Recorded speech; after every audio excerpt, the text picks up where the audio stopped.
കഴിഞ്ഞ ദിവസം കേരളത്തെ തന്നെ പിടിച്ചുകുലുക്കിയിട്ടുള്ള ഒരു വിവാദമായിരുന്നു. നമ്മൾ തന്നെ പലതവണ വീഡിയോ എടുത്താണ്, അതിൻ്റെ വിശദാംശങ്ങളെല്ലാം പറഞ്ഞതാണ്. അത് ഹിജാബുമായി ബന്ധപ്പെട്ടാണ്.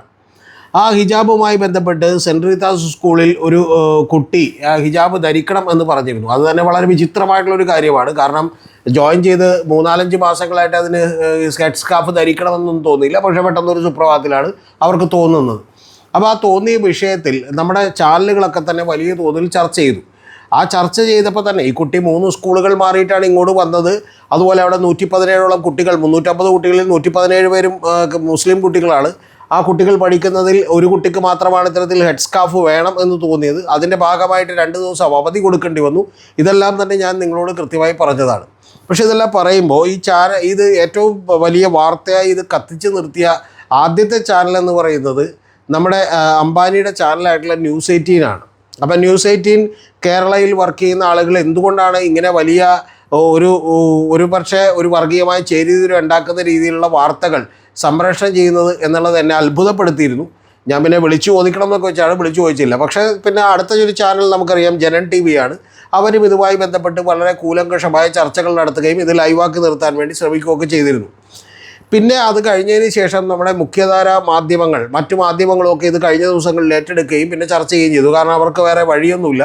കാരണം ജനങ്ങൾ അല്ലെങ്കിൽ അപ്പുറത്തെ ചാനലിലേക്ക് പോകും എന്നുള്ളത് കൊണ്ടിട്ട് അവരും ഇതൊക്കെ ഏറ്റെടുക്കേണ്ടി വന്നു. എങ്കിലും കുറച്ചുകൂടി മടിച്ചാണ് അവരൊക്കെ ഇത് ഏറ്റെടുത്തത്. അപ്പോൾ ഇത് ഏറ്റെടുക്കുമ്പോൾ ഈ ചാനലുകളൊക്കെ തന്നെ ചർച്ച ചെയ്തൊരു പ്രധാനപ്പെട്ട വിഷയമുണ്ട്. ആ വിഷയം എന്ന് പറയുന്നത് ഇത് കുട്ടിയുടെ ഒരു റൈറ്റ്, അതായത് ആർട്ടിക്കിൾ 25 പ്രകാരമുള്ള ഒരു ഫണ്ടമെൻ്റൽ റൈറ്റ് ഉണ്ട്. നമുക്ക് ഏത് വസ്ത്രം ധരിക്കാനും ഏത് ഭക്ഷണം കഴിക്കാനും ഒക്കെയുള്ള റൈറ്റ് ഉണ്ട്. അപ്പോൾ ആ റൈറ്റാണോ വലുത്, യഥാർത്ഥത്തിൽ ഈ പറയുന്ന മറ്റേ സ്കൂളിൻ്റെ അവകാശങ്ങളാണോ വലുത് എന്നൊക്കെയുള്ള വലിയ ചർച്ചകളിലേക്കാണ് ഇത് കൊണ്ടുപോയിട്ടുള്ളത്. അപ്പോൾ ഇതൊന്നും അല്ലാട്ടോ, എനിക്ക് ഇതിനപ്പുറത്തേക്കുള്ളൊരു കാര്യം പറയേണ്ട. ആ കാര്യത്തിൻ്റെ ഒരു ടൈറ്റിൽ ഞാൻ ഇപ്പം തന്നെ പറയാം. എൻ്റെ ആദ്യത്തെ ചോദ്യം, നമ്മുടെ സ്കൂളിനെയും അവിടുത്തെ ടീച്ചേഴ്സിനെയും അവിടുത്തെ നമ്മുടെ സഹപാഠികളെയും ഒക്കെ സ്നേഹിക്കുന്നതിനേക്കാൾ കൂടുതൽ മതങ്ങളെ സ്നേഹിക്കുന്ന, മതത്തിൻ്റെ ഈ പറഞ്ഞ ഷാഢ്യങ്ങളോട് വശംവദരാകുന്ന കുട്ടികൾ എങ്ങനെയാണ് 12-ാം വയസ്സിലും 13-ാം വയസ്സിലും ഉണ്ടാകുന്നത് എന്നുള്ളതാണ് ഇതിൻ്റെ അടിസ്ഥാനപരമായ പ്രശ്നം. ആ പ്രശ്നം നമ്മുടെ മാധ്യമങ്ങളൊന്നും ചർച്ച ചെയ്തില്ല. ഞാൻ പറഞ്ഞ പോലെ ആർട്ടിക്കിൾ 25 പ്രകാരമാണോ സ്കൂളിൻ്റെ കളക്റ്റീവാണോ എന്നൊക്കെയുള്ളതാണ് ചർച്ച ചെയ്തത്. അപ്പോൾ ഇത് ചർച്ച ചെയ്ത് എല്ലാവരും പറയുന്നത് സ്കൂളുകാർക്ക് എന്ത് ചെയ്താൽ പോരെ, ഈ സ്കാർഫ് അങ്ങോട്ട് അനുവദിച്ചു കൊടുത്താൽ പോരെ എന്നുള്ളത് ചോദിക്കുന്ന ഒരു വിഭാഗം, അതൊരു കഷ്ടം തുണിയല്ലേ എന്ന് ചോദിക്കുന്ന വിഭാഗം. അപ്പോൾ ഈ സ്കാർഫ് ഇല്ലാതെ നിങ്ങൾ വന്ന് പഠിച്ചാൽ, ഇത്രയും കാലം പഠിച്ചതല്ലേ, ഇപ്പോൾ 5-6 മാസമായിട്ട് അങ്ങനെ ഇല്ലാതെ വന്നതല്ലേ, അപ്പോൾ ഇത് മനഃപൂർവ്വമായൊരു കുത്തിത്തിരിപ്പല്ലേ, ഇത് എന്തിനു വേണ്ടിയാണ് വന്നത്, ഇത് SDPIക്കാരും അതുപോലെയുള്ള ആളുകളും PFIയുടെ പഴയ ഭാഗമായിട്ടുള്ള SDPIക്കാരും അതിൻ്റെ ഒരു നേതാവ് സജീറും ഒക്കെ വന്ന കാര്യം ഞാൻ നിങ്ങളോട് പറഞ്ഞു. അപ്പോൾ അതുപോലെയൊക്കെ കുത്തിത്തിരിപ്പല്ലേ എന്നുള്ളതൊക്കെയാണ് മറ്റൊരു വിഭാഗം വളരെ ശക്തമായിട്ട് ഉന്നയിക്കുന്നത്. അപ്പോൾ അതിൽ ഇവരെല്ലാം ഉന്നയിക്കുന്ന ഏറ്റവും വലിയ വാദമെന്ന് പറയുന്നത് മുഹമ്മദ് മുഷ്താഖ്, അദ്ദേഹം 2016 ഒരു വിധി പ്രഖ്യാപിച്ചിരുന്നു. ഇത് എസൻഷ്യൽ റിലീജിയസ് പ്രാക്ടീസിൻ്റെ അടിയിൽ വരും, ഇത്തരം കാര്യങ്ങളൊക്കെയാണ് എന്ന് പറഞ്ഞ അനുഭവമായിട്ടുള്ളൊരു വിധി പ്രഖ്യാപിച്ചു. ഞാൻ എൻ്റെ വിശദാംശങ്ങളിലേക്കൊന്നും പോകുന്നില്ല. പക്ഷേ 2018 അദ്ദേഹം അതങ്ങനെ പറ്റില്ല, സ്കൂളിൻ്റെ അധികാരമാണ് എന്ന് പറഞ്ഞു. നേരത്തെ കുട്ടിയുടെ അധികാരമാണെന്ന് പറഞ്ഞു, പിന്നെ സ്കൂളിൻ്റെ അധികാരമാണെന്ന് പറഞ്ഞു. ഫൈനൽ വിധി കേരള ഹൈക്കോടതി പ്രഖ്യാപിച്ചു. എന്ന് പറഞ്ഞാൽ ആബ്സല്യൂട്ട് അതോറിറ്റി, തീർച്ചയായിട്ടും അവിടെ യൂണിഫോം എന്താണ് എന്ന് തീരുമാനിക്കാനുള്ള ഒരു അതോറിറ്റി കൃത്യമായിട്ടും സ്കൂളിൽ തന്നെയാണ് എന്ന വിധിയിൽ പറയുന്നുണ്ട്. കഴിഞ്ഞ ദിവസം ശിവൻകുട്ടി ഇരുന്ന് ഇത് തീർന്ന പ്രശ്നമാണ്, ഹൈബീഡനും അതുപോലെ മുഹമ്മദ് ഷിയാസും കൂടി ചെന്ന് തീർത്ത പ്രശ്നമാണ്. ഇതൊന്നുമില്ലാതെ തന്നെ സ്കൂളിൽ വരാമെന്ന് കുട്ടിയും പാരൻറ്റും സമ്മതിച്ചതാണ്. അപ്പോഴാണ് നമ്മുടെ മന്ത്രി ശിവൻകുട്ടി വന്നിട്ടൊരു കമൻറ്റ് പാസ്സാക്കുന്നത്. അത് അങ്ങനെ ഈ സ്കൂളുകാർ ഡിസൈൻ ചെയ്ത് കൊടുക്കുന്ന കളറുള്ള സ്കാർഫ് ഉണ്ടെങ്കിൽ അത് ചുറ്റി കുട്ടികൾ വന്നോട്ടെ, അല്ലാതെ കുട്ടിയുടെ പഠനം അവിടെ ഒരു കാരണവശാലും തടസ്സപ്പെടുത്താൻ പാടില്ലെന്നാണ്. കുട്ടിയുടെ പഠനം തടസ്സപ്പെടുത്താൻ പാടില്ല എന്നുള്ള ഒരു വാദമാണ് ശിവൻകുട്ടി ഉന്നയിച്ചത്. അതായത് റോളിൽ നിന്ന് പേര് നീക്കി എന്നുള്ളതാണ്. റോളിൽ നിന്ന് പേരൊന്നും നീക്കിയില്ല, പക്ഷേ ക്ലാസ്സിൽ നിന്ന് പുറത്ത് നിർത്തി. അപ്പോൾ ഈ ക്ലാസ്സിൽ നിന്ന് പുറത്ത് നിർത്തിയതുമായി ബന്ധപ്പെട്ട് നമ്മുടെ ഈ അടുപ്പുകൂട്ടി ചർച്ച നടത്തുന്ന അജിംസും അതുപോലെ നിഷാദ് റാവുത്തറും പിന്നെ ദാവീദും കൂടി ഇരുന്നൊരു ചർച്ച കണ്ടു. അത് എന്ന് പറഞ്ഞാൽ തട്ടത്തിൽ പിടിച്ചു വലിക്കല്ലേ എന്നുള്ളതാണ് ചർച്ച. ആ ചർച്ചയിൽ ഈ പറയുന്ന നമ്മുടെ പ്രശസ്ത പണ്ഡിതനും ആയിട്ടുള്ള ദാവീദ് പറയുന്നത്, അത് യഥാർത്ഥത്തിൽ കുട്ടി റോളിൽ നിന്ന് പുറത്താക്കുമ്പോഴാണോ സ്കൂളിൽ നിന്ന് പുറത്താക്കുന്നത്, അതോ ക്ലാസ്സിൽ നിന്ന് പുറത്താക്കുമ്പോഴാണോ എന്നൊക്കെയുള്ള വലിയ തത്വചിന്താപരമായിട്ടുള്ള കാര്യങ്ങളൊക്കെ അദ്ദേഹം ഉയർത്തുന്നുണ്ട്. യഥാർത്ഥത്തിൽ ഇതിൻ്റെ പ്രശ്നം എന്താണ്? ഇതിൽ ഈ പറയുന്ന കുട്ടി ആ സ്കാർഫ് ധരിച്ചുകൊണ്ട് അവിടെ ഇരിക്കാൻ അനുവദിക്കണമെന്ന് പറയുന്ന ആളുകൾ പറയുന്ന വാചകം എന്താണെന്നറിയാം. ആ വാചകം ഇവിടെ ഈ പറയുന്ന ഷവർമ വിരോധം, അതുപോലെ തന്നെ അടുത്ത കാലത്തായി ഉണ്ടായിട്ടുള്ള മുസ്ലിം വിരോധം, അതുപോലെ ഈ പറയുന്ന പോലെ കന്യാസ്ത്രീകൾക്ക് ഇത് ധരിക്കാമെങ്കിൽ, കന്യാസ്ത്രീകൾ ആ വേഷം ധരിച്ചല്ലേ വന്നിരുന്നത്. അജിംസിൻ്റെ ഒപ്പം 2 കന്യാസ്ത്രീകൾ, ഒരു അച്ഛനും പഠിച്ചിരുന്നു. അപ്പോൾ അച്ഛൻ പാൻറ് ഷർട്ടിട്ടാണ് വന്നാൽ ഭാഗ്യത്തിന് ലോഹ ഇട്ടിട്ടില്ല. പക്ഷേ കന്യാസ്ത്രീകൾ 2 പേരും അതേ വേഷത്തുകളിലാണ് പഠിക്കാൻ വന്നുകൊണ്ടിരുന്നത്. അപ്പോൾ അവിടെ യൂണിഫോം ഉണ്ടെന്ന് പറഞ്ഞാൽ എന്ത് ചെയ്യുമായിരുന്നു? അല്ലെങ്കിൽ തന്നെ അജിംസ് എന്ന് പറയുന്ന ആള് പണ്ഡിതൻ ഈ പറയുന്ന യൂണിഫോമിനൊക്കെ എതിരാണെന്നാണ് പറഞ്ഞേക്കണം. പുള്ളി യൂണിഫോമിന് തന്നെ എതിരാണ്. പുള്ളി എന്തിനാണ് യൂണിഫോം എന്നുള്ളത് തന്നെ പുള്ളിക്ക് ഇന്നേവരെ മനസ്സിലായിട്ടില്ല. അത് തന്നെ ഒരു ജനാധിപത്യ വിരുദ്ധമായിട്ടുള്ള ഒരു കാര്യമാണ് എന്നുള്ളതാണ് അദ്ദേഹത്തിൻ്റെ കാഴ്ചപ്പാട്. ഇതിൽ യഥാർത്ഥ പ്രശ്നം എന്താണ്? ചില ആളുകൾ പറയുന്നത് ഹിജാബ് എന്ന് പറയുന്നത് സ്ത്രീകളുടെ ഈ പറയുന്ന ഇത് മറക്കുന്ന, അതായത് സ്വാതന്ത്ര്യം ഒഴിവാകുന്ന ഒരു കാര്യമാണ് എന്നുള്ളതാണ് എനിക്ക് വളരെ വേണ്ടപ്പെട്ട പ്രിയപ്പെട്ട ഒരു ജേർണലിസ്റ്റ് പറഞ്ഞിട്ടുള്ളത്. അവർ പറയുന്നത് അത് കാര്യമാണ്, പക്ഷേ അത് ധരിച്ചുകൊണ്ട് അങ്ങോട്ട് വന്നോട്ടെ എന്നുള്ളൊരു വിട്ടുവീഴ്ച ഈ സ്കൂളുകാർ ചെയ്താൽ പോരെ എന്നൊരു ചോദ്യമാണ് ചോദിക്കുന്നത്. അപ്പോൾ എനിക്കിതിൽ ഏറ്റവും പ്രധാനപ്പെട്ട ഒരു ചോദ്യമുള്ളത്, നമ്മൾ ഈ കാലഘട്ടത്തിൽ ഈ ഹിജാബ് എങ്ങനെ രേഖപ്പെടുത്തുന്നു എന്നുള്ളത് നമ്മൾ പഠിക്കണ്ടേ. ഒന്നാമത്തെ ചോദ്യം ഞാൻ നിങ്ങളോട് ചോദിച്ചു, അത് മറന്നു പോകരുത്. നമ്മുടെ സഹപാഠികളെക്കാളും, നമ്മുടെ ഈ പറയുന്ന ടീച്ചേഴ്സിനേക്കാളും, നമ്മുടെ സ്കൂളിനേക്കാളും വലിയ ഇഷ്ടം നമ്മുടെ മതത്തോട് 11ാമത്തെയും 12ാമത്തെയും വയസ്സിലും 4ാമത്തെയും 9ാമത്തെയൊക്കെ വയസ്സിൽ ഉണ്ടാകുന്നത് എങ്ങനെയാണ് എന്നുള്ളത് നമ്മൾ പഠിക്കേണ്ട ഒരു പ്രധാനപ്പെട്ട വിഷയമാണ്. ആ വിഷയം പഠിക്കുമ്പോഴാണ് ഇതിൻ്റെ കോറിലേക്ക് നമുക്ക് കടക്കാൻ കഴിയുള്ളൂ. നിങ്ങൾ അറിയേണ്ടത്, ഇതിവിടെ ചോദിച്ചിട്ടുള്ള ഈ പറയുന്ന ആളുകളൊക്കെ തന്നെ ഞാൻ നിരവധി വീഡിയോകൾ നാരദ ന്യൂസിലിരുന്നും അതുപോലെ മാത്യു സാമുവൽ ചാനലിലിരുന്നും ചെയ്തിട്ടുള്ള ഒരു വീഡിയോകളുണ്ട്. ആ വീഡിയോകൾ ഞാൻ നിരവധി തവണ ചെയ്തൊരു വീഡിയോ ഇറാനിലെ പ്രക്ഷോഭവുമായി ബന്ധപ്പെട്ടാണ്. ഇറാനിൽ എന്തുകൊണ്ടാണ് പ്രക്ഷോഭം നടന്നതെന്ന് നിങ്ങൾക്കറിയോ? മഹ്സ ആമിനി എന്ന് പറയുന്ന ഒരു പെൺകുട്ടിയുടെ തലയിൽ നിന്നും ഹിജാബ് കാറ്റത്തൊന്ന് പറന്ന് ഒരു മുടി കണ്ടു എന്നുള്ളതിന് അവിടുത്തെ സദാചാര പോലീസ്, അതിനുവേണ്ടി മാത്രം പോലീസുണ്ട് സ്ത്രീകളുടെ വസ്ത്രം നോക്കാൻ. ആ പോലീസ് ഈ പറയുന്ന പോലെ ആ പെൺകുട്ടിയെ കസ്റ്റഡിയിലെടുക്കുകയും അതിനെ ചൂരൽ കൊണ്ട് തല്ലുകയും മൃഗീയമായി പീഡിപ്പിക്കുകയും ചെയ്തപ്പോൾ അത് മരിച്ചുപോയി. ആ മരിച്ചുപോയതിൻ്റെ അടിസ്ഥാനത്തിലാണ് യഥാർത്ഥത്തിൽ അവിടെ എന്ത് ചെയ്തത്? വലിയ പ്രക്ഷോഭം നടന്നത്. സ്കൂൾ കുട്ടികൾ തെരുവിലിറങ്ങിയത്. ഏറ്റവും ഒടുവിൽ ആയത്തുള്ള അലി ഖുമൈനി തുലയട്ടെ എന്ന് പറഞ്ഞവർ മുദ്രാവാക്യം വിളിച്ചത്, ഡിക്റ്റേറ്റർഷിപ്പ് തുലയട്ടെ എന്ന് പറഞ്ഞ് മുദ്രാവാക്യം വിളിച്ചത്. നിങ്ങളൊന്ന് ആലോചിച്ച് നോക്കണം ഇറാനിൽ. എന്നിട്ട് ഏറ്റവും ഒടുവിൽ അവരത് അടിച്ചമർത്തി. ഇനി അടിച്ചമർത്തിയതിൻ്റെ അവസാനം എന്തുണ്ടായെന്നറിയാമോ?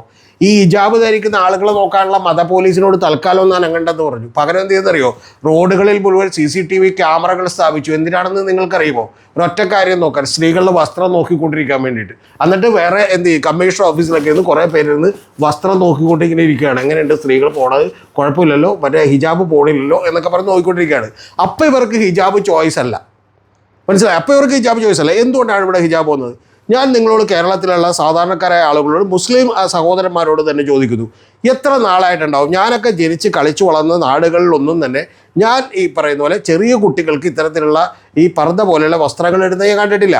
കേരളത്തിൽ തന്നെ എത്ര പർദ്ദ ഷോപ്പുകൾ 1980കളിലുണ്ടായിരുന്നു, 90കളിലുണ്ടായിരുന്നു എന്ന് നമ്മൾ ആലോചിച്ച് നോക്കിയാൽ കൃത്യമായിട്ട് നമുക്ക് കണക്ക് കിട്ടും. ഇപ്പോൾ യഥാർത്ഥത്തിൽ കേരളത്തിൽ എത്ര ഡിസൈനർ പർദ്ദ ഷോപ്പുകളുണ്ട് എന്നുള്ളത് നമ്മൾ ആലോചിച്ച് നോക്കിയാൽ ഒരു കണക്ക് കിട്ടും.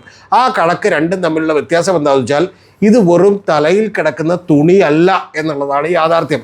ആ തുണിക്ക് നേരത്തെ പറഞ്ഞ പോലെ ഈ പറയുന്ന മുസ്ലിം ഫണ്ടമെൻ്റലിസം നമ്മളുടെ ജനങ്ങളിലേക്ക് അരിച്ചിറങ്ങുന്നതിൻ്റെ പ്രതീകമുണ്ട് എന്നുള്ളതാണ് വാസ്തവം. ആ പ്രതീകമുണ്ട് എന്നുള്ളത് കൊണ്ടാണ് നേരത്തെ പറയുന്ന ഇറാനിൽ ഹിജാബ് ധരിക്കുന്ന പ്രക്ഷോഭം ഉണ്ടായപ്പോൾ നമ്മുടെ ഇവിടുത്തെ ചാനലുകളൊന്നും തന്നെ അത് സംപ്രേഷണം ചെയ്യാതിരുന്നത്. കാരണം ഇവിടെയുള്ള ആളുകൾ അത് കാണൂല. ഇപ്പോഴും ഈ വിഷയമുണ്ടായല്ലോ. ഈ വിഷയമുണ്ടായപ്പോൾ ഈ ഹിജാബ് എന്ന് പറയുന്നത് ധരിക്കാതെ വരുന്ന 116 കുട്ടികൾ അവിടെ ഉണ്ട്. ഒരു കുട്ടിക്ക് മാത്രമേ ഇത് ധരിക്കണം എന്നുള്ളൂ. ആ 116 കുട്ടികളെ പോലെ ഈ കുട്ടിയും പൊക്കോട്ടെ എന്നുള്ളത് നമ്മളിവിടുത്തെ രാഷ്ട്രീയക്കാരോ അല്ലെങ്കിൽ മറ്റ് ഈ പറയുന്ന പോലെ സംഘടനകളോ വേണ്ട മതപണ്ഡിതന്മാരോ മുസ്ലിം പണ്ഡിതന്മാരോ പറയാത്തത് എന്താണ്? ആ പറയാത്തതിൻ്റെ പിന്നിൽ ഈ കഴിഞ്ഞ 10-20 കൊല്ലങ്ങൾ കൊണ്ട് ഇന്ത്യയിലേക്ക് അരിച്ചിറങ്ങിയിട്ടുള്ള ഒരു അജണ്ട ഉണ്ട്. ആ അജണ്ടയാണ് യഥാർത്ഥത്തിൽ RSSനും സംഘപരിവാറിനും BJPക്കും ഒക്കെ വളമൊരുക്കി കൊടുക്കുന്നത്.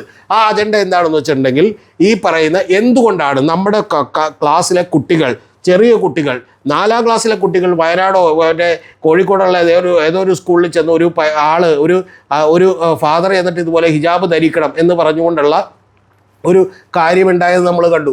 എന്ന് പറഞ്ഞാൽ ഓഡിയോ റെക്കോർഡ് ചെയ്തിട്ട് എന്നിട്ട് പുറത്തേക്ക് വിട്ടേക്കണം നമ്മളുണ്ട് ഇവിടെ കുത്തിത്തിരിപ്പുണ്ടാക്കാൻ, പ്രശ്നം ഉണ്ടാക്കാൻ. ഇനി ഇതുപോലെ തന്നെയല്ലേ നമ്മൾ ഈ പറയുന്ന പോലെ എന്ത് ചെയ്തത്, മറ്റേ അരിയും മലരും കുന്തിരിക്കവും കരുതി വെച്ചോടാ വരുന്നുണ്ടടാ നിൻ്റെയൊക്കെ കാലം മാറെന്ന് മുദ്രാക്കം വിളിച്ച ഒരു കുട്ടിയാണ്, മറന്നു പോരുത്. കുട്ടികളിലേക്ക് ആരാണിത് കുത്തിച്ചെലുത്തുന്നത്?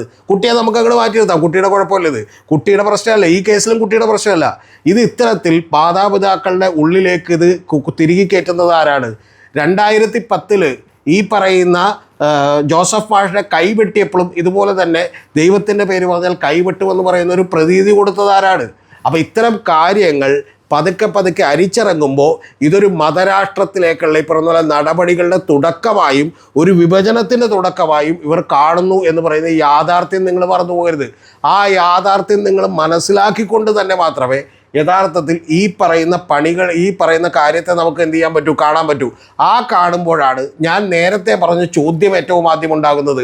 ആ ചോദ്യം നമ്മുടെ സാധാരണക്കാരായ കുട്ടികളുടെ ഇടയിലോട്ട് അരിയും മലരും കുന്തിരിക്കവും കരുതി വെച്ചോടാ വരുന്നുണ്ടടാ നിൻ്റെയൊക്കെ കാലം മാരെന്ന് വിളിക്കാൻ, അതും ആവേശത്തോടു കൂടി വിളിക്കാൻ കഴിയുന്ന ഒരു മാനസികാവസ്ഥയിലേക്ക് എത്തിച്ചതാരാണ്? ജോസഫ് മാഷെ കൈവിട്ടുമ്പോൾ പോലും ആ ജോസഫ് മാഷെ പോലും ഉപേക്ഷിക്കാൻ വേണ്ടി ഈ പറയുന്ന ക്രിസ്ത്യൻ സഭകളെ പോലും ഭയപ്പെടുത്തുന്ന രീതിയിൽ പെരുമാറിയതാരാണ്? യഥാർത്ഥത്തിൽ ഈ പറയുന്ന പോലെ ഇത്തരത്തിലുള്ള മതപരമായിട്ടുള്ള ഒരു ചിഹ്നങ്ങൾ അല്ലെങ്കിൽ ഒരു ഇൻറ്റൻസിഫൈറ്റ്, ഒരു തീവ്രത വർദ്ധിപ്പിച്ചുകൊണ്ടിരിക്കുന്നത് ആരാണ്? അത് ഈ പറയുന്ന പോലെ അബ്ദുള്ളയെ പോലെയുള്ള ആളുകൾ കഴിഞ്ഞ ദിവസം വന്ന് ചാനലിലിരുന്ന് പറയുന്നുണ്ട്, അത് അങ്ങനെയല്ല, ഇന്ന് മുസ്ലിംസിന് ഇത് ചെയ്തേ പറ്റൂ, അല്ലാതെ ഹിജാബ് ധരിക്കാതെ അവർക്ക് പോകാൻ വഴിയില്ല. അപ്പോൾ അതിൻ്റെ അർത്ഥം ഞാൻ തിരിച്ചൊന്ന് ചോദിക്കട്ടെ, ഹിജാബ് ധരിക്കാത്ത എല്ലാ സ്ത്രീകളും മുസ്ലിമിൽ നിന്ന് പുറത്തായവരാണോ? നിങ്ങളൊന്ന് ആലോചിക്കണം ഇതിൻ്റെയൊക്കെ എക്സ്ട്രീം പോയിന്റ് എവിടെയാണെന്ന്. ഹിജാബ് ധരിക്കാതെ വന്നിട്ടുള്ള ഈ പറഞ്ഞ പോലെ VP സുഹ്റയെക്കുറിച്ച് പോലും പറഞ്ഞു. VP സുഹ്റ ഹിജാബും അതുപോലെ മുകളിൽ തട്ടറുമൊക്കെ ഇട്ടിരുന്നു, അത് ഉപേക്ഷിച്ചതിൻ്റെ കാരണം എന്താണെന്ന് അറിയാമോ? ഒരു സമസ്തയുടെ നേതാവ് വന്നിട്ട് പറയുകയാണ്, ഉമർ ഫൈസി മുക്കം സ്മൃതി പരുത്തിക്കാടുമായിട്ടുള്ള ഒരു ഇൻ്റർവ്യൂവിൽ പറയുന്ന ഒരു വാചകം ഈ പറയുന്ന പോലെ പറയുകയാണ്, അത് തട്ടം ധരിക്കാത്തവർ പിഴച്ച ഈ പറഞ്ഞ പോലെ ആളുകളാണെന്ന്. ഒന്ന് ആലോചിച്ച് നോക്ക്. അദ്ദേഹമാണെന്നാണ് എൻ്റെ ഓർമ്മ, എന്തായാലും സമസ്തയുടെ നേതാവാണ്. അപ്പോൾ ഇത്തരത്തിലുള്ള വാചകങ്ങൾ, തീവ്രതകൾ ഈ പറയുന്ന പോലെ പാവപ്പെട്ട സാധാരണക്കാരായിട്ടുള്ള ആളുകളുടെ മനസ്സിലേക്ക് കുത്തിവെക്കുകയും അവരുടെ ഉള്ളിലൊരു ഹിഡൻ അജണ്ട ഉണ്ടാക്കുകയും അത് ഈ പറയുന്ന പോലെ മറ്റൊരു ന്യൂനപക്ഷ വിഭാഗത്തിൽപ്പെടുന്ന ആളുകൾ നടത്തുന്ന ആ സ്കൂള് ലാറ്റിൻ കാത്തലിക് സഭയിലെയാണ്, ജെസ്യൂട്ട് സിസ്റ്റേഴ്സാണ്, അത് പോപ്പിൻ്റെ ഈ പറഞ്ഞ പോലെ ആശീർവാദത്തോടെ നടത്തുന്ന സ്കൂളാണ്. ആ സ്കൂൾ തന്നെ നടത്തിക്കൊണ്ടു പോകാൻ എക്സിസ്റ്റൻറ്റ് ക്രൈസിസ് നേരിടുന്ന ഒരു സ്കൂളാണ്. ആ സ്കൂളിൽ അവർ സാധാരണക്കാരായ പാവപ്പെട്ട കുട്ടികളെ ഫീസ് മേടിച്ചും വളരെ കുറഞ്ഞ ഫീസ് മേടിച്ചും ഒക്കെ പഠിപ്പിക്കുന്ന ഒരാളാണ്. യാതൊരു വിധത്തിലുള്ള ഡിസ്ക്രിമിനേഷനോടെ കാണിക്കാത്തൊരു സ്കൂളാണ്.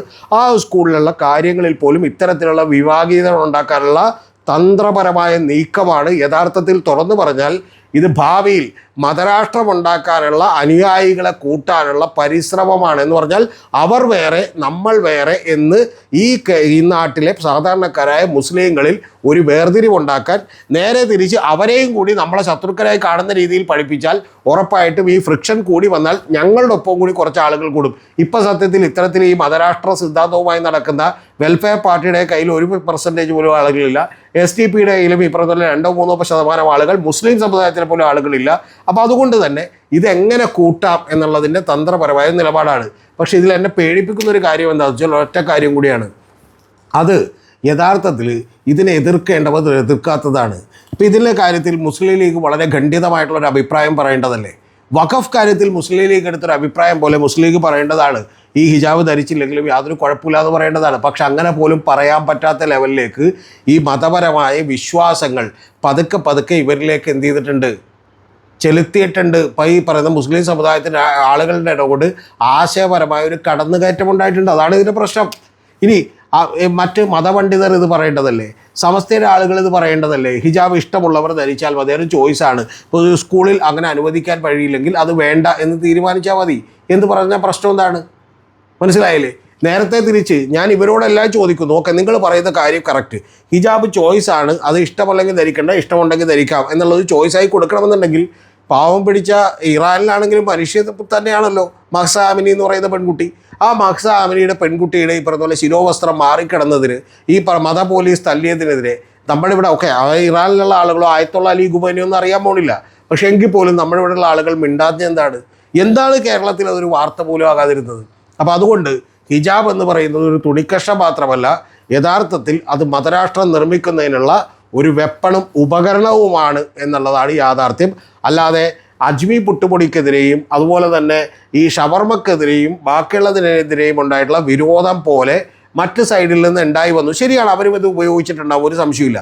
പക്ഷെ പ്രധാനപ്പെട്ട കാര്യം എന്താ, അങ്ങനെ വിരോധമുണ്ടാകണം, കോൺഫ്ലിക്റ്റ് ഉണ്ടാകണം എന്ന് വിചാരിക്കുന്നതിൽ ഏറ്റവും പ്രധാനപ്പെട്ടത് ഈ പറയുന്ന മുസ്ലിം സമുദായത്തിനകത്ത് തന്നെയുള്ള എക്സ്ട്രീം റൈറ്റ് വിങ് നിലപാടുകൾ എടുക്കുന്ന, തീവ്ര നിലപാടുകൾ എടുക്കുന്ന ചില സംഘടനകളുടെ കൂടി പണികളാണ്.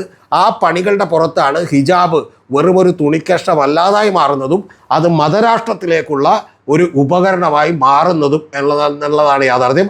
അതുകൊണ്ടാണ് അത് അപ്പുറത്തെ സൈഡിൽ നിൽക്കുന്ന തീവ്ര വലതുപക്ഷ നിലപാടുള്ള ആളുകൾക്ക് കൂടി ഒരു കയ്യിലേക്ക് ഒരു ആയുധം വെച്ച് കൊടുക്കുകയാണ്. ഇത് രണ്ടും ഒരേ നാണയത്തിൻ്റെ രണ്ട് വശങ്ങളാണ്.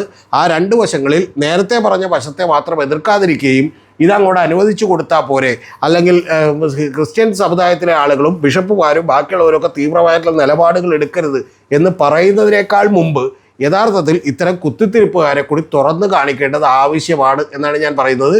അതുകൊണ്ട് കേരളം ചർച്ച ചെയ്യേണ്ട ഏറ്റവും പ്രധാനപ്പെട്ട കാര്യം ഞാൻ മൂന്നാമതും ആവർത്തിക്കുന്നു, നമ്മുടെ കുട്ടികൾക്ക് എങ്ങനെയാണ് അവരുടെ സ്കൂളിനെയും അവരുടെ സഹപാഠികളെയും അവരുടെ ഈ പറയുന്ന പോലെ അവിടെയുള്ള ടീച്ചേഴ്സിനെയും ഒക്കെ ഇഷ്ടപ്പെടാതിരിക്കാൻ കഴിയുക എന്നുള്ളത് എനിക്ക് വലിയ ചോദ്യമാണ്.